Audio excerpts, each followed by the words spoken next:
Nick Jones loves football, so it's only fitting that football repay the favor and help bring his family together for the first time ever. Nick never met his father, who was deployed with the Air Force in 1988. Perry Hogston left behind a girlfriend who he never knew was carrying his child.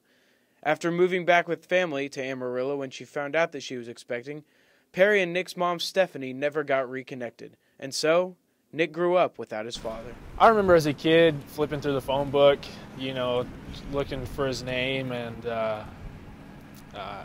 never seeing it. But my first real attempt at trying to find him was his freshman year here at ACU. I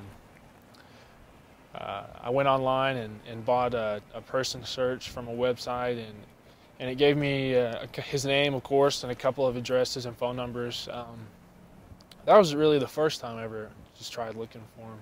Well, I called one, and it must have been an old number because it was disconnected, and the other number I never tried. I don't know if I was nervous or I just saved it on a flash drive and just left it there. This second time that you've tried to contact, you've obviously gotten in contact with him. How did this start? Well, I've always known his name. My mom, that was the one thing she did tell me. And so, when I got married, my wife, I told her about it and everything.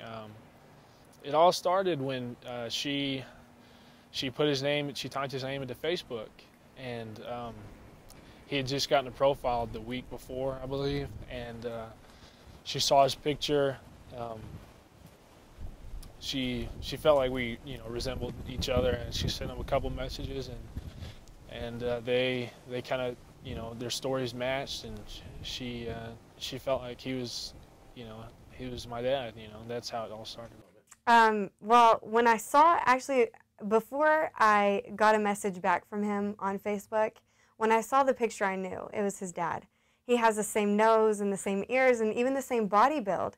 And so when he sent me a message back, I sent him one that said, are you the Perry Hogston that lived here in Abilene about 20 years ago? And he said, I have to check my records. Why? And instantly I knew. And I just started bawling. I was so happy for him because, if he was some guy that didn't want to have anything to do with me or, he wanted to lie about it, he would say, no, I'm not, But he kept asking me questions to see if he was, Well, after I found out he lived in Kansas City, Missouri, that was well before the playoffs. And so I knew, after we lost a couple games, I knew if we saw Northwest again, we'd probably go up there. So that was something that I was excited about, especially making the playoffs and then having him, get to see, me play for the first time. And Nick was right. After avenging the 15-13 loss in the final game of the regular season, the Wildcats came back to beat Midwestern 24-21 and earn their trip to Missouri. Nick earned a meeting with his dad. The day before ACU was scheduled to play the Bearcats, Nick waited anxiously in the lobby of the team's hotel to meet his father.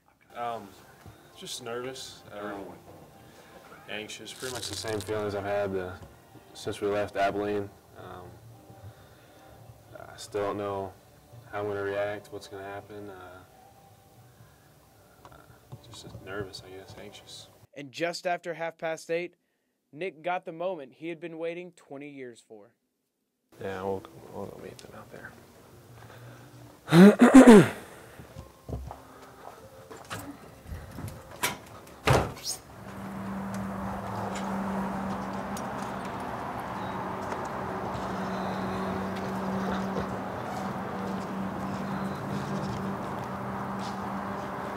How are you? Nice to meet you. You too.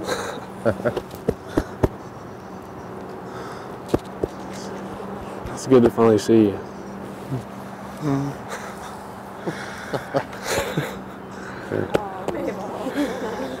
Has Council behind him and rolling to left side Bolt as he pressured it down back at the 41-yard line.